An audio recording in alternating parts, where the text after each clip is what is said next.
ٹھیک ہے، کر لو اس سے شادی۔ تم نے مجھے دھوکا دیا۔ اگر کیا اس کے پیچھے کبیر کا ہاتھ نہیں تھا؟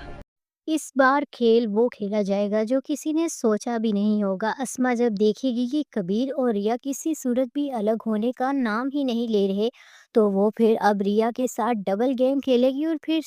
اسما ریا کی اتنی سگی بن جائے گی اور کہے گی کہ ٹھیک ہے کبیر تم سے شادی کیے بغیر رہ نہیں سکتا نا، تو ٹھیک ہے جا کے کر لو شادی تم، لیکن ریا اس سے پہلے تمہیں کبیر سے پوچھنا ہوگا کہ آخرکار ان لوگوں نے ہمارے ماں پر باپ پر گولی کیوں چلائی تھی۔ حالانکہ ریا نے خود ہی کہا تھا اپنے بہن بھائی سے کہ کبیر تب بچہ تھا اور غلطی سے اس سے گولی لگ گئی، لیکن اب ریا کو اپنی بہن کی باتوں میں نہیں آنا چاہیے بلکہ سمجھ آنا چاہیے کہ وہ کوئی کھیل کھیل رہی ہے اور وہ اتنی آسانی سے نہیں مان سکتی، اور وہ اس طرح کی باتیں کر کے ریا کا ذہن بھی اپنی مٹھی میں کر لے گی تاکہ ریا کے دل میں شک پیدا ہو جائے اور وہ کبیر سے سوالات شروع کر دے کہ مجھے سچ جاننا ہے کبیر۔ اور پھر جب ریا اور کبیر کی اسی درگاہ پر ملاقات ہوگی تو ریا ساتھ ہی جاتے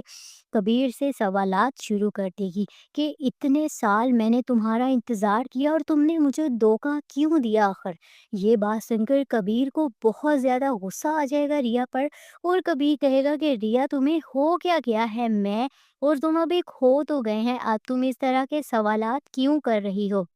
اور کبیر بھی بہت کوشش کرے گا کہ وہ ریا کے دل سے اس طرح کا شک نکال دے، لیکن ریا ہے کہ وہ سوالات پہ سوالات کیے جا رہی ہے اور اس کو بھی اب یہی لگتا ہے کہ جو کچھ بھی ہوا ہے اس کے خاندان کے ساتھ ان سب میں کبیر بھی ملوث تھا، اور ریا کہے گی کہ میں اب سچ جان کر ہی رہوں گی کہ آخر کون غلط تھا، میری بہن یا پھر تمہاری ماں، اور جب مجھے ساری باتوں کا علم ہو جائے گا تب ہی میں شادی کے بارے میں کوئی فیصلہ کر پاؤں گی۔ اور پھر کبیر کو جب بہت زیادہ غصہ آئے گا ریا پر تو وہ ریا سے کہے گا کہ اب جب تمہاری آنکھوں پر سے اس شک کی پٹی اتر جائے تب ہی میرے پاس آنا، ورنہ میں تمہیں اپنی شکل بھی نہیں دکھاؤں گا۔ اور پھر کبیر اپنے دوستوں کے پاس چلا جائے گا اور کبیر کو تو اندازہ ہو جائے گا کہ کچھ نہ کچھ تو گڑبڑ ضرور ہے، اور وہ اپنے دوستوں سے کہے گا کہ کوئی نہ کوئی تو ایسا ہے جو کہ گاتھ لگا کر بیٹھا ہوا ہے، ہمارے دونوں کو الگ کرنے کی کوشش کر رہا ہے، اور وہ جو کوئی بھی ہے میں اس کا پتہ لگا کر ہی رہوں گا۔